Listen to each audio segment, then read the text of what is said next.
Here we go. Hi, you okay there? Can you hear me fine? Hi, yeah, I can hear you. How are you doing? Yeah, I'm very well, thank you. Thank you for time out to speak to the community about all the wonderful things you're doing with your fantastic app. For everyone who doesn't know about the app, are you able to just give a brief explanation of what it is, why you thought that there was a space for it in the mental health community, and just maybe your personal journey with anxiety or mental health? Yeah, sure. So I can start from, firstly, I come from a background completely unrelated to health, and I was actually working quite a stressful job before, which led me to, which I had to leave due to dealing with a lot of different unusual symptoms, which were only getting worse, and that included anxiety, which also made the physical symptoms worse. And during this time, I was often leaving like doctor appointments, feeling quite frustrated. I felt like I hadn't given them a full and clear picture of my health. So because it's hard to remember how you were feeling last week, let alone last month, especially. Was that like the stress within the appointment or the anxiety whilst in the appointment? Yeah, I mean, it was the kind of the anxiety. I mean, it was mainly the anxiety that I wasn't being given a diagnosis, Right. and I was dealing with a lot of different symptoms, and it was quite stressful. Like I was feeling frustrated with myself that I hadn't felt like I'd put across kind of how I was really feeling, and that led me to kind of start tracking everything on a spreadsheet, kind of, my mood, my symptoms, my anxiety levels, just even like sleep, exercise, diet, everything, supplements. And that was quite useful for feeling a bit more in control of my health and coming a bit more prepared to doctor appointments. But ultimately, spreadsheets aren't very mobile friendly. So I looked for another app, and they tend to be they tended to be quite focused on one thing, or maybe at most two things. And like a mood tracker, a symptom tracker, a medication tracker, sleep tracker. I didn't want to have to juggle 8 different apps to stay on top of my health. And it didn't make sense to me to keep all this data separate when, you could be missing out on some really interesting health patterns, especially with the connection between the mind and the body. So, I posted all of my ideas for this app that I was thinking about to different subreddits, different health condition forums on Reddit. And within a few months had like kind of 10,000 people subscribed to a newsletter, kind of from Reddit alone. Sorry, from Reddit alone. And that was, it was very clear quickly that people have been looking for something like this for a long time. And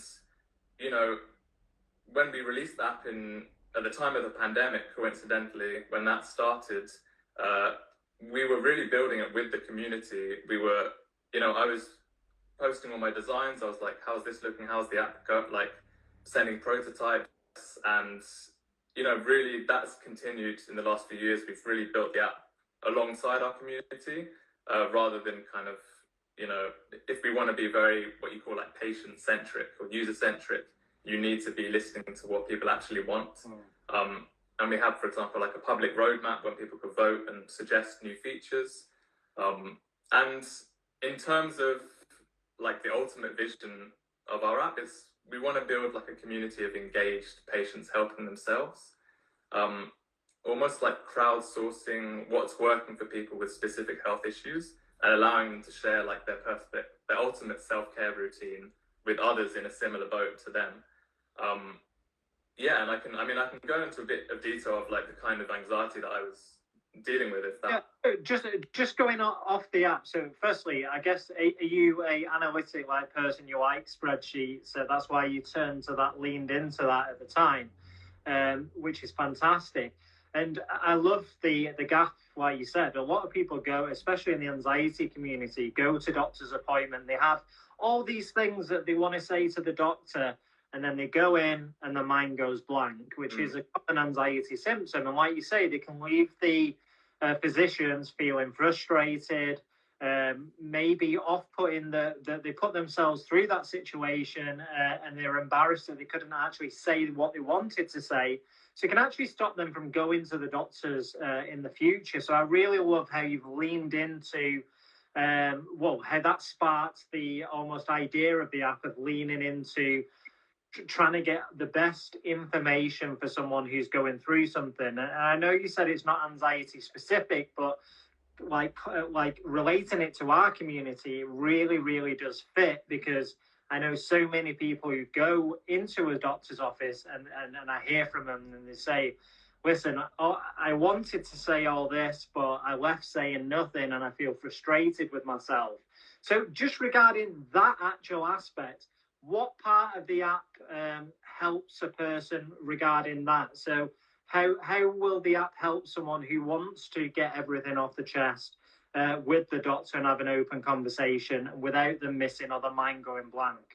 Yeah, I mean, we just make it very easy for you to track like your health holistically.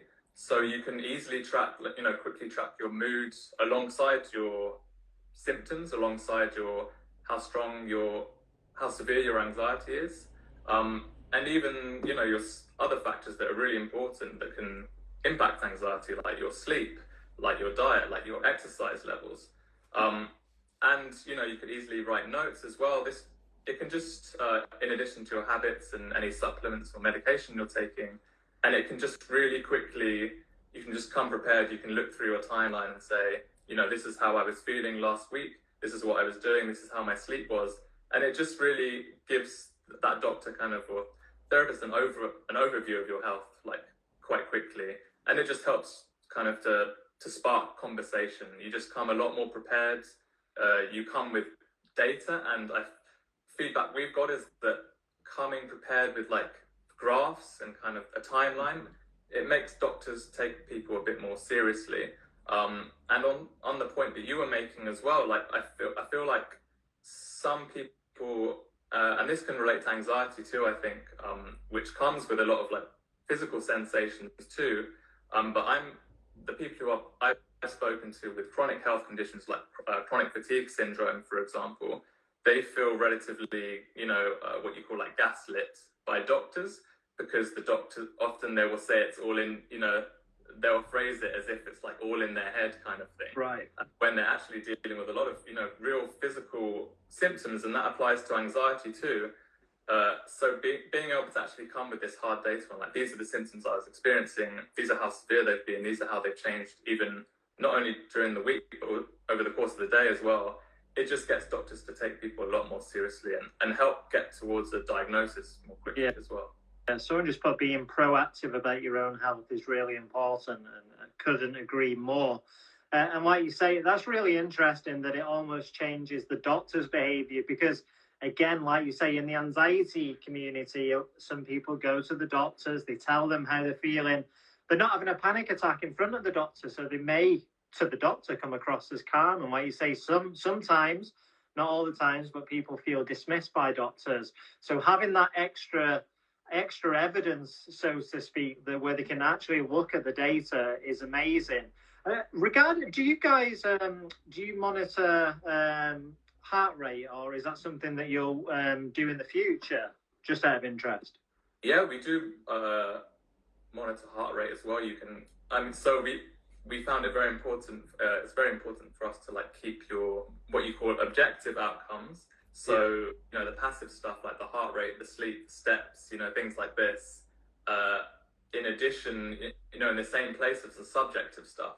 So the subjective outcomes are the things people with health issues need to enter, like their mood, their symptoms, their energy levels, for example. So it's really important for me to keep all of this data together to make it really even easier to get an overview of your health, and also in the same place as your habits and your treatments, to see how they're kind of correlating with your health changes.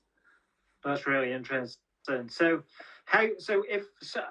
let me go over to the questions from the community, because I've got some questions. Just looking at the questions, I can see some of them are overlapping. So the first one is, your app looks super fascinating. Is it a health or habit tracker? And what's the benefits of tracking these measurements? So what's the data behind tracking all these measurements when you're tracking them together? And in addition to that, is someone, say, with health anxiety, are they not more prone to become obsessive with that data? And how do you tackle that? Yeah, maybe I can actually start with that one. Yeah. Because that actually links to, to my own story with, because I suffered and I still do suffer with quite severe health anxiety. And you'd think for someone like me, it's not a good idea to like, become obsessive with like tracking. But actually, the main way my app and just tracking in general has helped me is giving me a sense of perspective.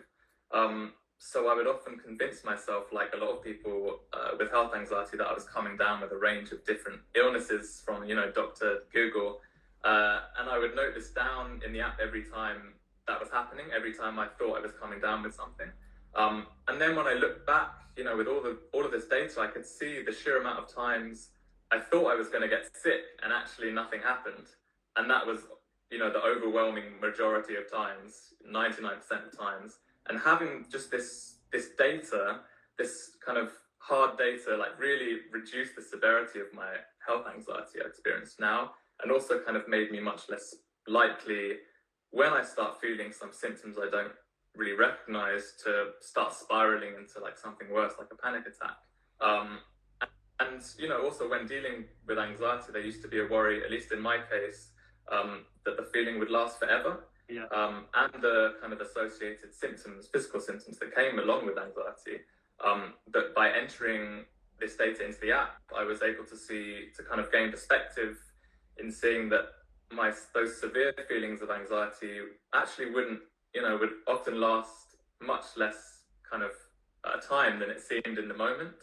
And there were actually large parts of my days where I wasn't feeling that anxious that would have otherwise been easy to overlook, if that makes sense. No, that makes total sense. So it sounds like that you're using a lot of CBT techniques within the app, which is fantastic, especially from an anxiety community like angle, because obviously we know CBT really works well for a lot of people with anxiety. So that's where they're able to, like you say, not only track how they're feeling at the moment, but then track all the other data around it. See the reason that they're acting upon, why they chose that behavior and how that behavior makes them feel.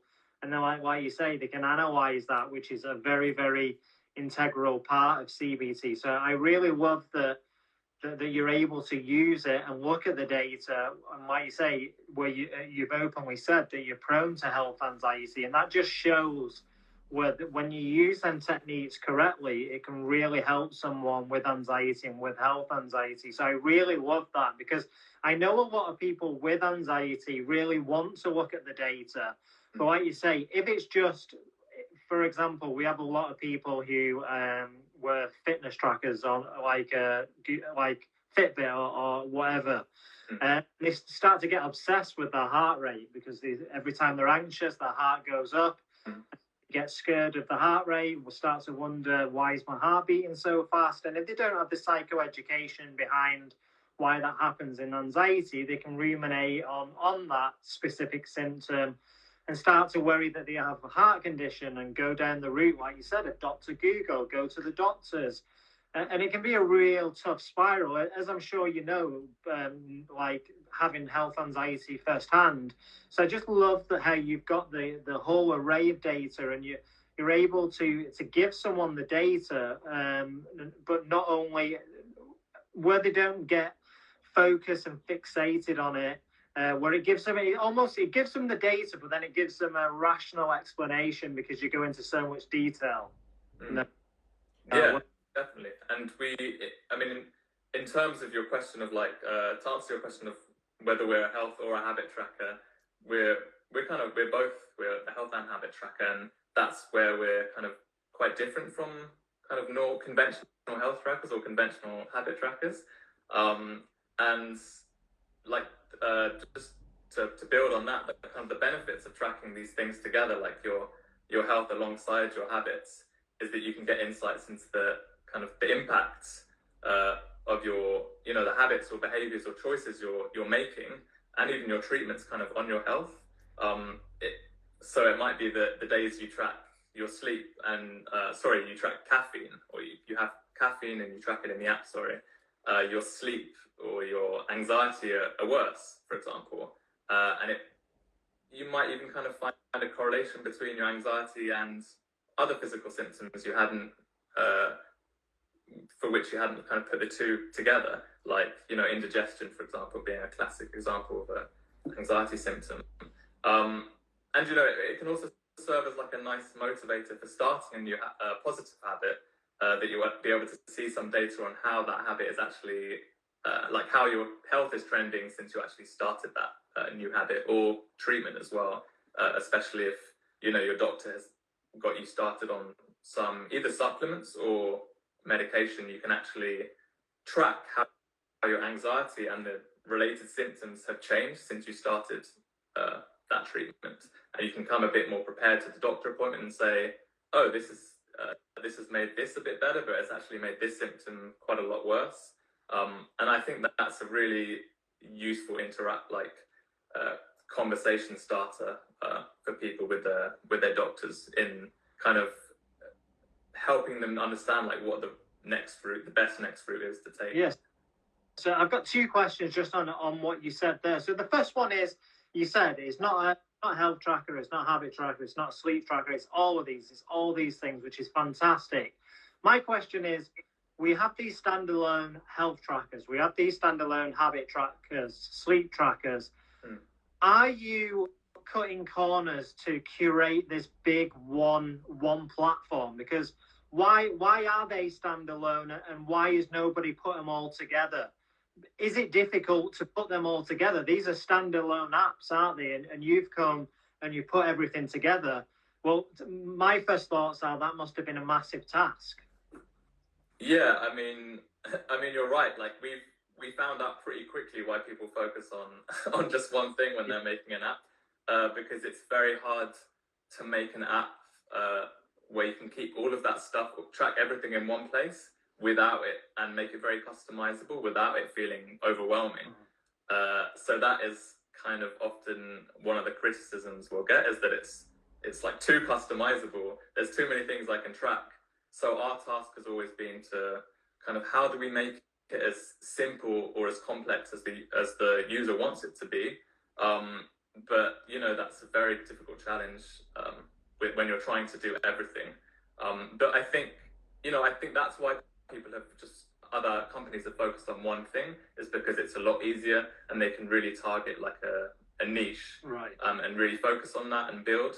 But I like the challenge, and I think it's very much needed, even though it is difficult, because you want all this data to be together. Really, you don't want to have to juggle 8 different apps to stay on top of it. I was going to say, I love what you said, where you said the last thing you want, especially with an anxious mind, is 8 different apps and wondering which app you was in last, and etc. It can get overwhelming.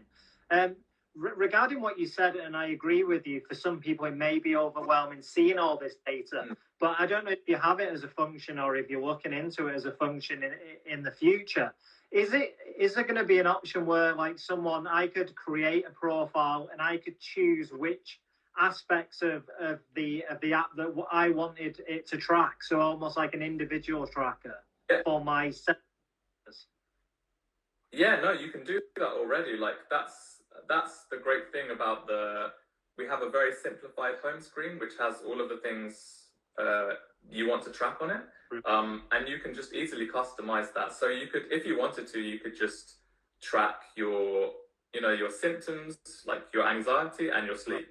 And we actually encourage people who are getting overwhelmed with the app and just to track like a couple of things, and then if that's going fine and that's kind of really quick and effortless for you, add another thing, like add your exercise as well, like add your other habits and behaviors, start adding your medication or supplements, and really like slowly build up rather than getting overwhelmed by the amount of options immediately. And yeah, we would really encourage people to just start small and then build over time. Yeah, because as you know, with anxiety recovery, a lot of it is small steps. So I really love that you've got that. You've got this simplistic home screen that gives the user the options of how slow they want to take it. And like you say, as soon as they've got used to whatever they're tracking, they can then add another layer onto it. So I love that you're already doing that. The next question is, do you have to have a condition diagnosed to use your app? No, not at all. I mean, some people have even used our app to help kind of speed up the diagnostic process, as they can, as I said, like come more prepared with kind of graphs and notes and just a richer data set to medical appointments. Some use our medication tracker to help them adhere to treatments. In addition to like our symptom and mood tracker, to then be able to like show graphs of their health changes to health professionals since starting those treatments. And others just use it for accountability, like as you're inputting both your good and your quote unquote bad habits, it might have kind of can draw attention to changes you should think of making. For example, like if you notice your anxiety levels are higher on days you do certain habits and low on days you do certain other habits, that might make you kind of reflect and change, try some new habits, remove some of the things you're doing which are causing your bad anxiety. But it's really like it's mainly should be used to kind of come more prepared to doctor appointments. Like obviously you should not be making any medical decisions based on using the app. It's just to kind of make you more aware of your own health, essentially. That's wonderful. Yeah. Someone's just asked, how much is it to use the app? Yeah, so we've made it, it was very important to us to make the app as accessible as possible. So all the tracking elements are completely free. And then the only thing that's behind the paywall is like the more advanced insights, like the correlations, for example. Okay. But you can still use graphs, for example. You can still use our timeline and look back at all your notes. We've made as much as we can kind of free, so it's accessible for everyone, really. And if someone did want the full feature and they were more than happy to pay that, how much would they have to pay? It's currently for the year for the advanced insights, it's $34.99 in terms of dollars. And we often have discounts, which would make it like $18.99. So it's, compared to other apps, it's definitely affordable. Oh, that's wonderful. And my other question I just remembered was, obviously the doctors are on the other end of most of this. They're seeing the patients who are using this information, using the app. Have you had any feedback from doctors? And if so, what was it? Yeah, I mean, I guess the problem I'm speaking on in the UK with the NHS is that doctors don't have very long with each patient. It's hard to really get to know a patient in, I think they have on average like 10 minutes with each patient. So that remains a challenge, like if someone comes, they could come prepared with huge amounts of data and like, graphs and notes, but whether the doctor actually has time to look through those, especially with a public health service like the NHS, is another thing and another problem. The problem lies elsewhere to be solved. But if we can make that a bit more streamlined and actually work with the NHS and get those, help people connect the apps with integrate with their systems so that the doctor can just quickly have a look over. And it's interesting because we know, like when a patient has an appointment, the doctor's going to review it before the patient's in. If there's a way of integrating that into so they can just review that data, then speak about it, surely that's a win-win. Yeah, definitely. I think the quicker we can get that knowledge sharing with doctors and that kind of more holistic view of that patient, the better. Because right now it's still a case of like doctors are often treating symptoms rather than root causes and kind of sticking a plaster on symptoms rather than actually getting to the core of that person and how their mental and physical health is. But I think for the best feedback that we've got is that doctors have actually been recommending the app to people, and they've told us, oh, my doctor or my therapist, which is more often the case, like my therapist said to use this so that I kind of come a bit more prepared and kind of, because it's a journaling app too, right? Like you can track your mood, you can write notes, and it helps people, make those therapy sessions, especially like a lot more kind of productive. No, I really, really like the idea of the app, and obviously I've taken a look of it, and I really love how the interface of the app. I love the message that you guys are doing, and I love the CBT element that you're using. And like you say, if you're going with all this data, then you're actually making the life of the doctor that little bit easier as well, because they're not just guessing off the symptoms. They've got some additional data there to evaluate. Yeah, exactly. I mean, if someone might not think, a doctor might not think to ask certain questions about, like, how are you sleeping? That could just be like a key part of like why you're dealing with so much anxiety. Like, what are your kind of stress? Like, what's happening at work? Like, what's happening with your home life? Kind of, these are all things that can, impact your anxiety. In addition to, I'm sure, as you know, like your diet, your like exercise levels, like how sedentary you are. And I think those questions should be asked more. But if they're not, then we want patients to just be more engaged and more actively engaged in their own health and more proactive, and really just come armed with lots of data and just say, this is how every aspect of my health is right now, and like the habits that I'm doing, the habits I'm not doing, for example, like how active I am, how my sleep is, like how stressed I am at work. Like, you can track all of these things in the app. That's really interesting. And like you say, if you didn't have any luck with, say, the NHS doctors, maybe there'd be an avenue for you guys to almost integrate like a doctor system within the app, so you have all the data and then refer to a doctor. Just thinking off the top of my head there. The next question is, how can I be sure the information the app is providing me won't harm my health? And what if the data is wrong? How will I know it's not producing the wrong data for me? Yeah, that's an interesting question. So I guess the first thing that's crucial to note is that, of course, our app shouldn't be used to make any medical decisions. Like, for those, you need to speak to a medical professional. Yeah. The goal of Bearable is to help people to feel more in control of their health, just by making health and habit tracking easy and satisfying, effortless. And it can help you kind of stay accountable for your health and allow you to come, like I say, more prepared to your doctor, and kind of just get more out of your therapy and doctor appointments rather than replace them, so to speak. Like, we're simply showing the data you've input in forms that help you visualize patterns and changes more easily, rather than giving you advice or medical information. And that's very important to kind of say. And in terms of like the correlations that we give, like those advanced insights I mentioned before, it's, you shouldn't treat them as gospel. Yeah. There's so many variables in the course of someone's day that, they won't be inputting every single one of those. It's impossible for us to ever say this factor made this part of your health worse or better. I would just see these correlations more as prompts, like helping you reflect on things that might be impacting your health for better or for worse. For example, an example of why correlation and causation shouldn't be confused is that, if you notice your mood is lower on all the days you have ice cream, it doesn't mean that ice cream is making you sad. Mm-hmm. It could be when you're sad, you have more ice cream, so to speak.